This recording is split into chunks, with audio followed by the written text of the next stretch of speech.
মন্ত্রিপরিষদ বিভাগে আয় এবং সম্পদের বিবরণী জমা দেওয়ার পরও একটি গোষ্ঠী হীন উদ্দেশ্যে বিভ্রান্তি সৃষ্টি করছে। অন্তর্বর্তীকালীন সরকারের সাবেক উপদেষ্টা এবং জাতীয় নাগরিক কমিটির এনসিপির মুখপাত্র আসিফ মাহমুদ সজীব ভুঁইয়ার ব্যাংক হিসাব তলব করেছে Bangladesh financial intelligence unit BFIAU। বাংলাদেশের রাজনীতিতে নাটকীয়তা নতুন কিছু নয়, কিন্তু কখনো কখনো এমন কিছু ঘটনা ঘটে যায় যা রাজনৈতিক বিতর্ককে ছাড়িয়ে সরাসরি রাষ্ট্রীয় স্বচ্ছতার প্রশ্ন তুলে দেয়। বেশ কতদিন থেকে আলোচনা উঠছে আসিফ মাহমুদ সজীব ভুঁইয়া দুর্নীতি নিয়ে। তিনি যখন ক্ষমতায় ছিলেন সে তখন থেকেই, এবং একবার তো আমরা দেখেছি যে হাঁস খাওয়া নিয়ে যে কাণ্ড হয়েছে, সেখানেও আমরা দেখেছি যে আসিফ মাহমুদ সেই হাঁসের বর্ণনা দিয়ে কিভাবে সেটা ধাপাচাপা দিয়েছেন।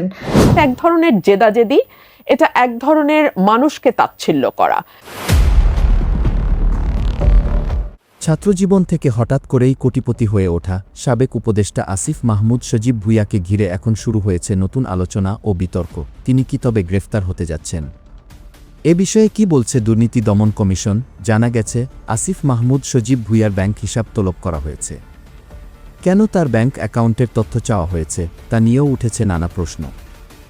অভিযোগ উঠেছে তার বিরুদ্ধে দুর্নীতির একাধিক তথ্য জমা পড়েছে দুর্নীতি দমন কমিশনে। এমনকি শোনা যাচ্ছে হাজারেরও বেশি অভিযোগ ও মামলা সংক্রান্ত তথ্য সেখানে জমা হয়েছে। এদিকে জনমনে এখন বড় প্রশ্ন, সাবেক এই উপদেষ্টার বিরুদ্ধে আসলে কি অভিযোগ রয়েছে এবং এসব অভিযোগের তদন্ত কোথায় গিয়ে দাঁড়িয়েছে।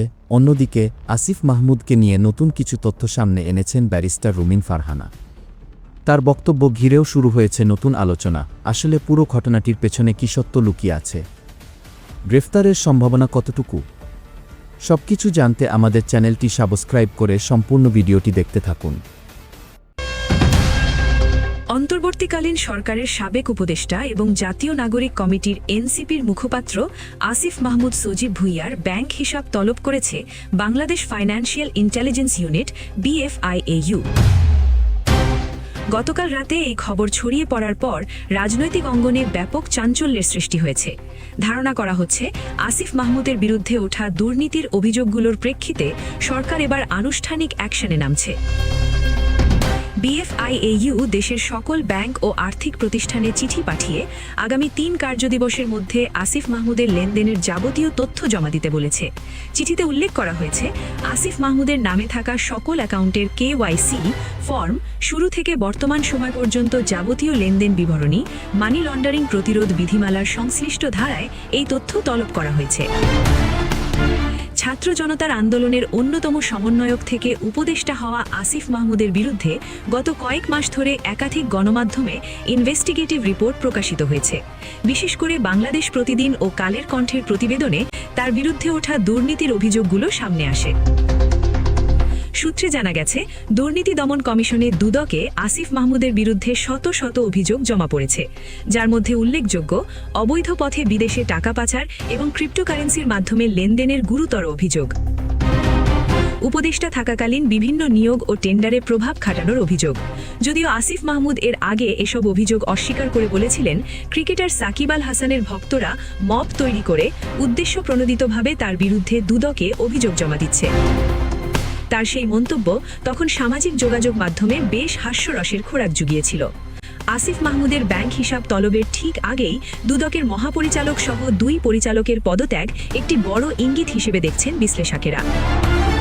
অভিযোগ রয়েছে, বিদায়ী কর্মকর্তারা বর্তমান সরকারের প্রভাবশালী ব্যক্তিদের দুর্নীতির তথ্য গোপন করার চেষ্টা করছিলেন। নতুন মহাপরিচালক নিয়োগের পর আসিফ মাহমুদের বিরুদ্ধে তদন্ত আরও গতি পাবে বলে ধারণা করা হচ্ছে। আসিফ মাহমুদের ব্যাংক হিসাব তলব নিয়ে সাধারণ মানুষের মধ্যে মিশ্র প্রতিক্রিয়া দেখা দিয়েছে। সামাজিক যোগাযোগ মাধ্যমে অনেকেই প্রশ্ন তুলছেন, যদি কোনো দুর্নীতি হয়েও থাকে তবে বর্তমান সময়ের কোনো ব্যক্তি কি ব্যাংকিং চ্যানেলে লেনদেন করার মতো বোকামি করবেন? বিশ্লেষকদের মতে, প্রকৃত সত্য উদ্ঘাটনে শুধু ব্যাংক লেনদেন নয়, বরং বহুমাত্রিক তদন্ত প্রয়োজন। বিগত সরকার পতনের পর এই প্রথম বর্তমান প্রশাসনের কোনো গুরুত্বপূর্ণ ব্যক্তির বিরুদ্ধে এমন কঠোর পদক্ষেপ নেওয়া হলো। এখন দেখার বিষয়, BFIAU এর প্রতিবেদনে কি বেরিয়ে আসে এবং এনসিপি বা আসিফ মাহমুদ নিজে এর জবাবে কি ব্যাখ্যা দেন। প্রিয় দর্শক, বেশ কতদিন থেকে আলোচনা উঠছে আসিফ মাহমুদ সজীব ভুঁইয়া দুর্নীতি নিয়ে।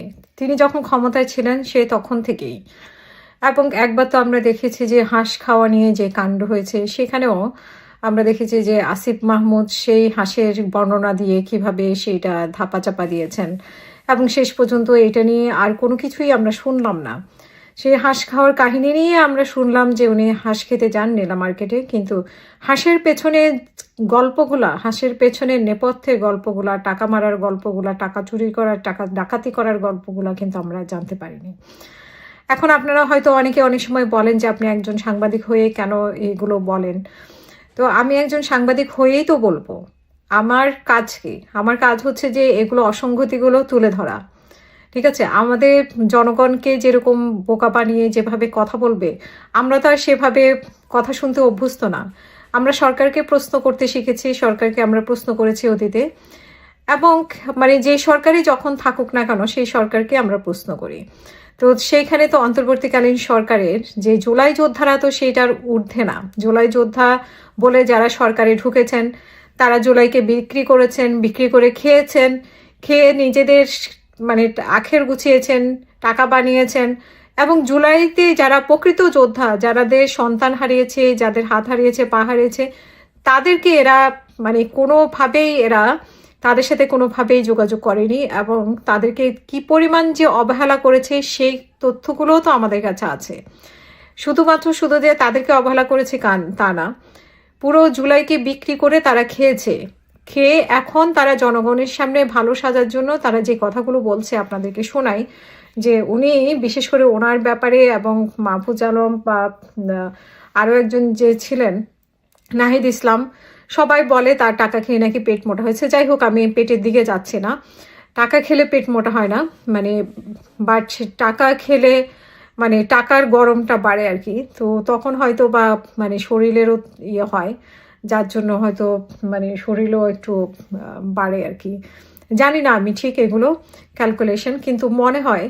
সো টাকা বানিয়েছেন, জুলাই বিক্রি করেছেন তিনজনেই।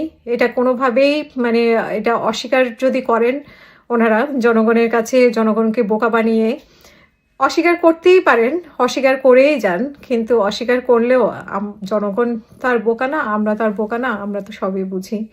ওনারা নিজেরাও জানে যে আমরা বুঝি ওনারা কিভাবে খেয়েছেন, কি করেছেন না করেছেন। আরেকজনই সত্যবাণী শোনেন। সকলের ব্যাংক হিসাব জনগণের জন্য উন্মুক্ত করে দেওয়া প্রয়োজন, যাতে করে এই বিষয়গুলো নিয়ে কেউ কোনো ধরনের বিভ্রান্তি তৈরি করতে না পারে। আমি গতকালকে যদিও বলেছিলাম যে আমি আমার ব্যাংক অ্যাকাউন্টের স্টেটমেন্ট পাবলিশ করব, কিন্তু পরবর্তীতে ভাবলাম যে আমার পরিবারের সকলের ব্যাংক অ্যাকাউন্টের হিসাব সহ উন্মুক্ত করি, যাতে এই বিষয়গুলো নিয়ে আর কোনো প্রশ্ন অবশিষ্ট না থাকে। আমি একটু আমার ফ্যামিলির যেই এক ধরনের জেদাজেদি, এটা এক ধরনের মানুষকে তাচ্ছিল্য করা, যে এই দেশের মানুষ মরলো, বাঁচলো, নির্বাচনী সহিংসতায় প্রাণ গেল, মবের সহিংসতায় মরলো, নাকি রাস্তায় ছিনতাইয়ের শিকার হয়ে স্ট্যাম্পড হলো, এতে সরকারের কিছু যায় আসে না। প্রিয় দর্শক, এতক্ষণ আমাদের সাথে থাকার জন্য আপনাদের অসংখ্য ধন্যবাদ। আর হ্যাঁ, আজকের এই উক্ত বিষয়টি নিয়ে সাবেক উপদেষ্টা আসিফ মাহমুদ সজীব ভুঁইয়াকে নিয়ে আপনাদের কি বক্তব্য তা অবশ্যই আমাদের কমেন্ট করে জানাতে ভুলবেন না। আর হ্যাঁ, আপনি যদি আমাদের এই চ্যানেলে নতুন দর্শক হয়ে থাকেন তাহলে অবশ্যই চ্যানেলটি সাবস্ক্রাইব করে বেল বাটনটি অন করে রাখবেন। আজকের মতো এখানে বিদায় নিচ্ছি, দেখা হচ্ছে পরবর্তী কোনো একটি আপডেট নিয়ে। ভালো থাকবেন সবাই, ধন্যবাদ সবাইকে।